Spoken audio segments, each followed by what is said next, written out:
Hey guys, this is Marcus with Haggerty's Music, and I'm with Doyle, Dykes, and he was kind enough to come into the studio and give our White Falcon a run for its money. So. Well, you can't out pretty a White Falcon for sure, and they are beautiful. And I've had several of them, and still have one that I really love. And I tell you, every time I get up to play it, people comment on how beautiful it is. It's a great guitar to play Christmas songs and church songs and things like that, or rockabilly or anything. Chet Atkins, how about a little Merle Travis style Christmas? Oh, let's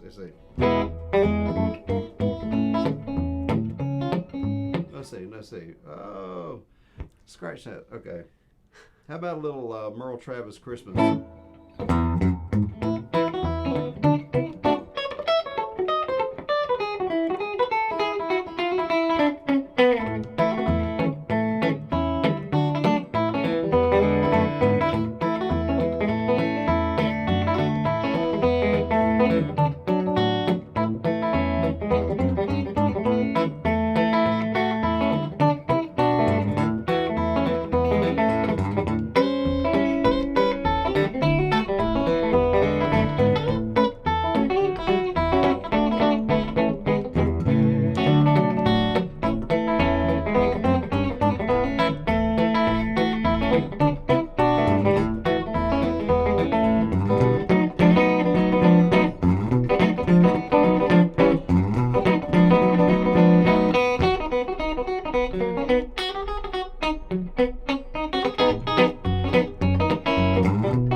That was so fun. What a fun guitar to play. And of course, Merle had that In Your Face, where Chet was a they're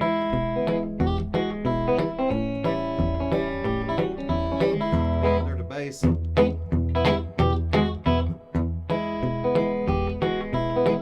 Chet had the more correct, if you please, 6-4-5-4 if you're in E, or 5-4-6-4 if you're in C.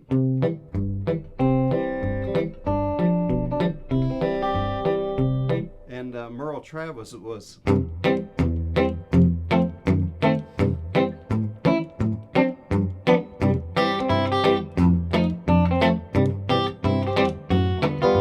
And he typically just uses index finger, but I've seen him slip the middle finger in a couple of times, but not very much. But usually it's just his index finger. Most Merle cats would say, no, he didn't either. He only uses his thumb as index. But he was an amazing player. But the thing is, they were both correct. They were both perfect for what they are. And on this guitar, you can really play. I played a Merle Travis show in Nashville, and there were some great players, all kinds of guitar players there. And I started that on my White Falcon.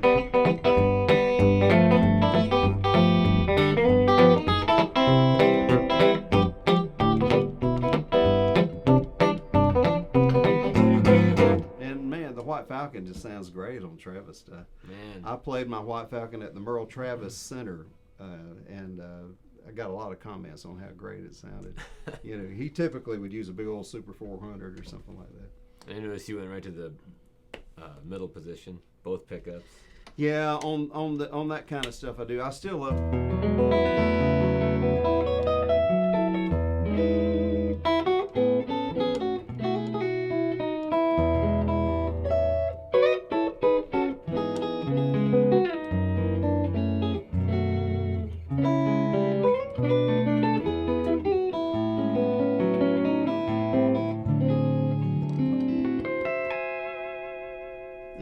in that position, the harmonics come out just perfectly. It's just, Ray Butts was a genius, the guy that actually made the Filtertrons, and he was very close friends with Chet Atkins, and he and Chet worked together because Chet didn't like the sound of the Dynasonics. Now I do. My White Falcon that I play most of the time has the Dynasonics. Of course, I've had both, and but Ray Butts came up with a Filtertron about the same time I think Seth Lover came up with a humbucker. But the guitar that I have downstairs that Chet gave me, the nylon string, says on the case of it the Ray Butts preamp. So Ray Butts did some added work to that guitar that I have, and he was a genius, until he died. It's amazing to be able to meet some of these guys. Which I'm old, so I've met a lot of them. Of course, I got to know Chet pretty well. Was on television with him a few times and did some things, and I learned a lot from him. He gave Steve Wariner a White Falcon. Really? One time. Steve told me about it, and he said, "Yeah, if things get bad, Steve, I might have to get that back from you."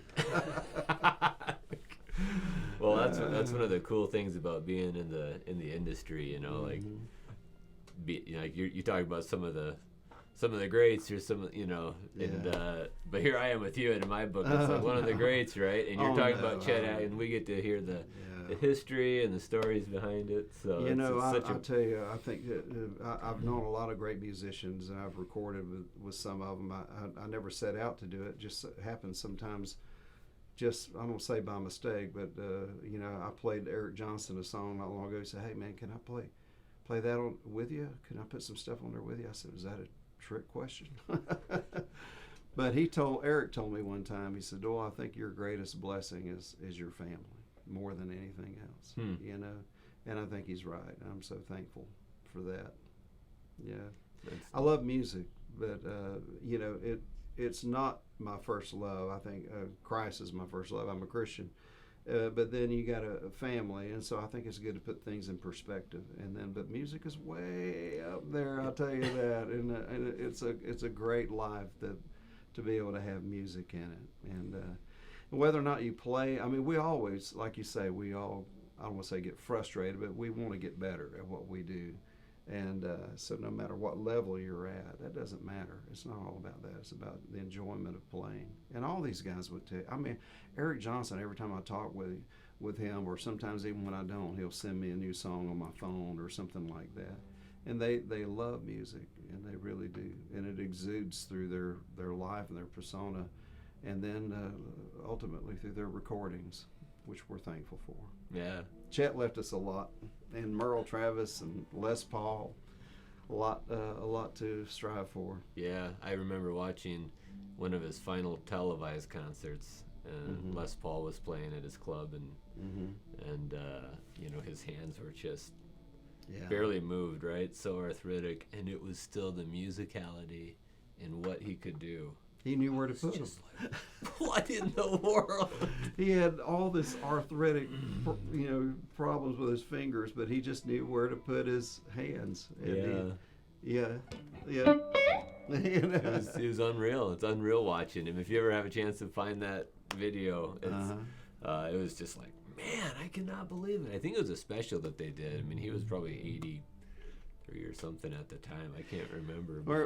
There's a video that he and Chet did at the Iridium, and I was fortunate enough to go to the Iridium a couple times. But if you look it up, it is Chet and him playing as a stomping at the Savoy.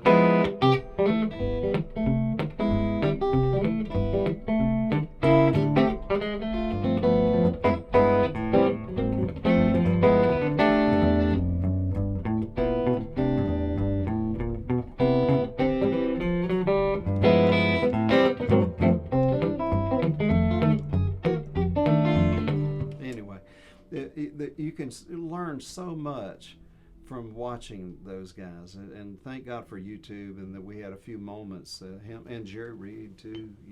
What an amazing guitar player he was. I owned one of his Gretsches for a while, and I finally sold it to a friend that was just a Jerry Reed nut, and he loved Jerry Reed, and he has it, and I used it on one of my albums that I did. I did an album for Gretsch. Oh, really? I have a song called "The Return of the Falcon." It goes.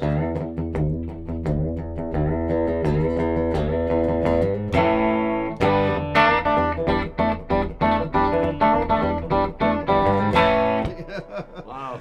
I have a lot of different songs on there, but I was just going to ask you to play something on the rear pickup, so way to Yeah. read my mind.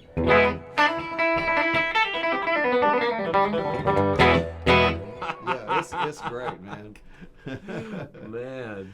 I did a song one time for Duane Eddy, and Duane used the middle position a lot too. But you know, my dad and I used to. How do you do that? You know, then I was playing on stage with him, and he goes. I thought, how easy was that? You know, that's why he's Duane Eddy. Anyway.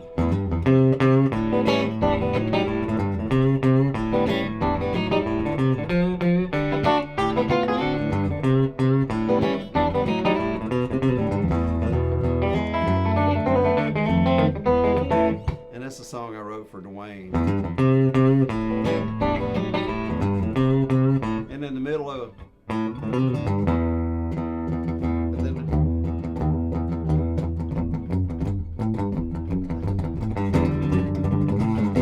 but he got a sound out of his Gretsch. I mean, he made his 6120 sound huge, you know. And only Duane can do that. Nobody gets that sound like he does. I mean, I don't know. You're making it sound pretty huge right now. Well, it comes back down to just what Andy told you about the cutaway thing, and there are other things that change the tone of it more than that. It could be the pick, Yeah. and you got to be Duane Eddy to get that sound out of an electric guitar. You can totally change the tone of the same guitar. I could play that same guitar and not sound like that. Yeah. Man, that's fun to listen to. Oh, First I love concert it. I heard you play, you were playing a Gretsch. Actually, Yeah, you did really? a whole, yeah, it was a Habitat for Humanity concert, and I think you did the whole thing on a Gretsch. Yeah, an orange Gretsch with the Bigsby here in Rapid. Yeah. And I'd never heard of you or heard you before, and I was just, my mind was blown. So. Well, I'm still internationally unknown. Is the sad part, but Now I've heard you've played in every country. Is that true? You know, I never played in India. I've had opportunities to go. I just, you know, you have to be careful where you go anyway, that you're at the right place at the right time, and I always pray every day for direction and protection, and that the Lord would guide me and direct me. Even during the pandemic, you know, I got on 3 planes and 4 airports to get here. So I came to your place, Haggerty's Music, on purpose, let me tell you. I came to Rapid City on purpose this weekend because I love coming here. And appreciate you having me. It's an honor to be here with you. And to play one of my good friend Fred Gretsch's guitars. I mean, I love them.